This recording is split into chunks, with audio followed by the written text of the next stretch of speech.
Welcome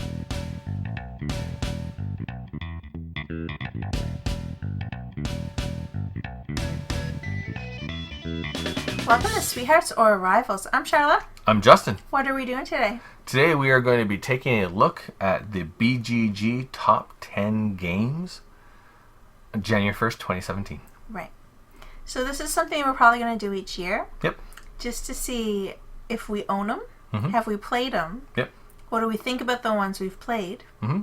And why we think the ones we haven't played are where they are. Yes. So it's a little bit of a continuation of last year's Epic Quest. Right. Nice. So it's a very interesting thing. This year there's 4 new games to the list. Wow. So that means 4 games got kicked off. Nice. And there's 1 game that stayed the same. That's it? Only 1 game stayed in the same position it was last year. And all the rest of the games fell down further on the list. So it has been a dynamic year of change. Mm-hmm. Interesting. Yep. Nice. So we'll start with number 10. And you said to me you didn't even look at this list. Nope. So your reactions are going to be quite interesting. Hopefully. Number 10 is Castles of Burgundy. What was it last year? Last year it was number 8. Oh, I don't like that. Oh dear. It should have gone up. There you go. So first of all, do we own this game? Yes. Have we played it? Yes. Yes. I like this game a lot. Yes. I like a lot. Yes. It is my... It's so hard to say what my favorite feld is because it's always shifting around. Mm-hmm. But it's in the group of my favorite felds. Yeah, it's high up there for my favorite felds too. Yeah. And it's just such a good game because you've got those 2 dice and you can do 2 things on your turn. There's But if so you much to do. can manage it, Yeah. you can do more than 2 things on your turn. Yep. And that's what you have to do to win the game. Yeah. And you're filling up this like little countryside, and you get points for basically everything. So it's But just you gotta so get good points. Right. Yeah, which is challenging. Mm-hmm. And we play this quite a bit ourselves, and I play it every day on BGG. Mm-hmm. Yeah. It's awesome. It's one of my favorite games probably of all time. So it Man. deserves the number 10. So it fell two spaces. It deserves more than 10.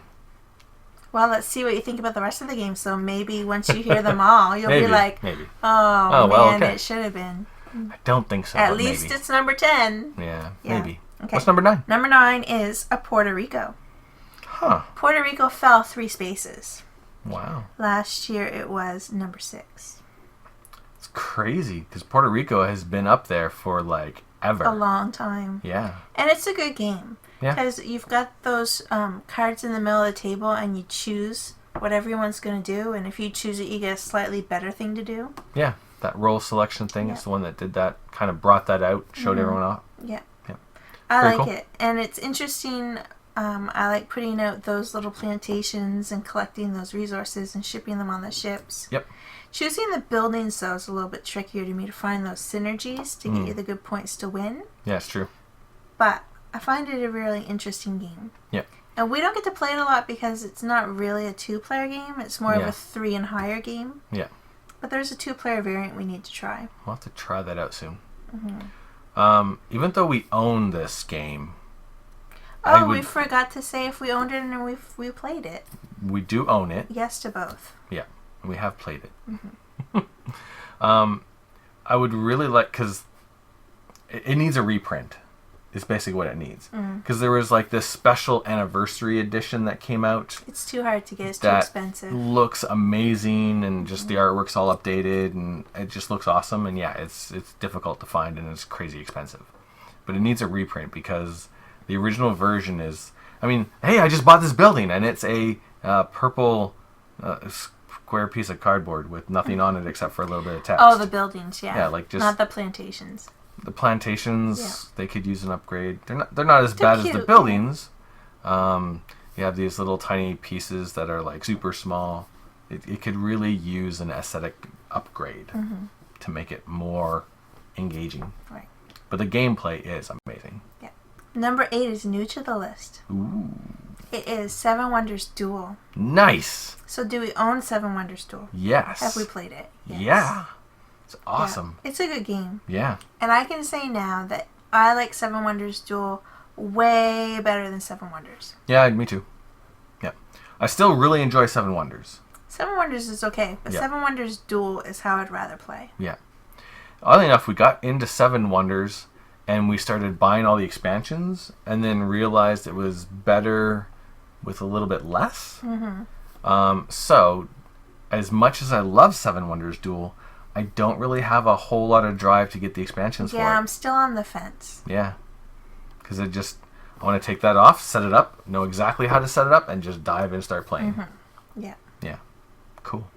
But I really like how you choose the cards in Seven Wonders Duel. Yeah. Because you have this really weird where there's only 2 of you, and how they do the pyramid. It's like, if I reveal this, it's going to reveal 2 new cards for them. But that could be one of the cards I'm waiting for. So then you kind of like hold back and you're like, well, I guess I'll just take this one instead. Yeah, it's not going to reveal anything. Lots of little mind games with the 2-player game. Yeah. Which is awesome. And I think that's one of the reasons it adds that to it. Yeah. And it makes it more enjoyable for me. Yeah, absolutely. Yeah. Far superior to the Seven Wonders 2-player game experience. Far superior. The 2-player for sure. Yeah. Yep. Cool. Right on. I wonder if that's going to go up. I hope it does. We'll have to wait and see. Yeah. What was that? That was number 8? That was number 8. Number 7 has fallen 4 spaces. So last year it was number 4, and this year it's Caverna, the Cave Farmers. Oh. That's interesting. Because Agricola is no longer on the list, is it? That was Spoilers? one that fell off the list from last year. Holy. Agricola was number 7 last year. It's not on the list this year. Wow. Spoilers. So Agricola has fallen right off the list, and Caverna has come down. Right. That is interesting. Yeah. Yeah. And I like Caverna okay. Yeah. It's one of those games where it's a really good game, but it's got all those things available all the time. Yeah. So that overwhelms me a little bit. Too many choices. Right. There's too many choices for me to want to play it all the time. Yeah. But I do enjoy a game of it when I get to play it. I like how in Caverna, you're the dwarfs and you're mining as well as farming. Yep. So you can kind of split your interests, or you can focus on one or the other. I really like that. Yeah. Oh, and then there's the fighting too, which I don't generally focus on, so that's why going out and doing the quests. Yeah. Yeah. The quests. Yeah, which is kind of neat. Yeah, it's a neat little game. I enjoy it, but not like a ton. Yeah. I think there's other games by the same designer that I like more than Caverna. Yeah, absolutely. So that was number 7. What's number 6? Number 6 is new to the list. Nice. And it's Scythe by Stonemaier Games. Wow. It just shot right up there. I guess. Holy cow, it just came out not long ago. Yeah, it's a 2016. Wow. Yeah. So number 1, do we own this game? No. Did we say that about Caverna? We own it and we play it. So Scythe, we don't own it. We do not. But we have played it. Sort of. Sort of, because we play tested it. Yes, we play tested it. So I don't know if we can count that we've played it, because we haven't played the retail version. Exactly. That's interesting, yeah. Yeah. I don't know. I'm very interested in playing the final version of Scythe, but I'm also only interested in playing the final version if we can play it with more than 2 players. Right. Because that was the big thing, was in the playtesting, the 2-player game just wasn't... It underwhelmed me. Yeah. Yeah. Yeah. Like, the player boards were very interesting how they worked. I enjoyed that a lot. Yes. But I found the area majority. Yeah, the stuff going on the big map. But I mean, on the big map, that's how you got your resources too. Yeah. Because your resources generated right on the map. Yep. That was actually kind of neat. Yeah, I like that too. Oh, this generated this, so I'm going to pick that up. No, it stayed on the board. That was cool. Yeah. And the stuff going on in your board, yeah, and very then cool. It could be taken over and you would lose those resources that you generated. Yeah. Yeah. So that's interesting. Yep. I think the theme also, and the artwork, people love the artwork. Yeah. I wasn't I like the artwork that were on the cards and stuff like that. But the main board, I wasn't a fan of that artwork. Yeah, we'll have to see how that translates to the final version. Retail version. Retail, yeah. Yeah. And a friend of ours has bought it, so we'll have a chance to play the retail version. Yeah. Which I'm looking forward to. Because I want to see how it's interesting. Wow. Like, it just came out and it's number 6. That's crazy. It's impressive. Yeah. Yeah. Awesome. Number 5 is also new to the list. Wow. Star Wars Rebellion. Yeah! Woohoo! Another 2016 game. Yep. Wow. It's interesting because there's these things you can do in it. These really crazy, awesome, amazing things. Do we own it? Yes, we do. And we played it. Yes. Yep. But these amazing, crazy, awesome things require you to get the card that lets you do it, which means you're not always going to have the opportunity to do it. Right. And when you have the opportunity, it's not always going to be successful.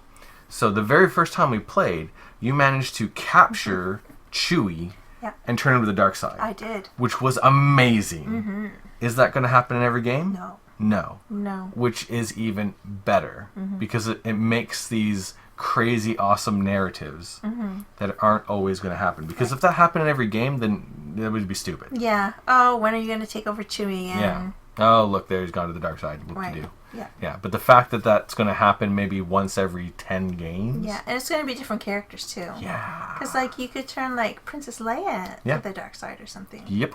And that's just wrong. Yeah. And then all these amazing like narrative things, if you took that all out of the game itself, just kind of mechanics, is pretty good. There's a couple little things that we don't like about it, but not a lot. It's pretty good. But then you just put all this stuff in on it with all these crazy, amazing narrative things that work mechanically, but also make for these amazing stories. Right. Yeah, I can understand, especially right now. Oh yeah, because Star Wars is hot right now. Yeah. It's like in Zoolander. That Star Wars is so hot right now. Yeah, so hot. So hot. Yeah. Yeah. So hot. Yeah. Nice. Awesome. Awesome. What's number 4?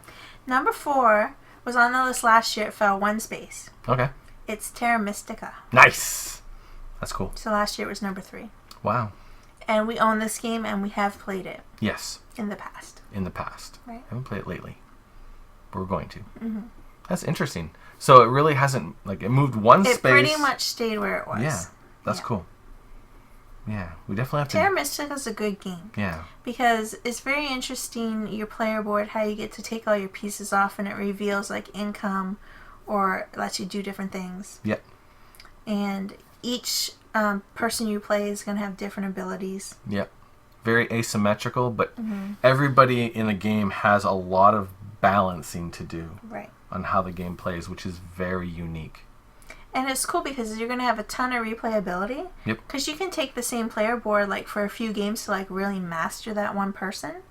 Or you can just try a new one every time. Yeah. Yep. That's cool.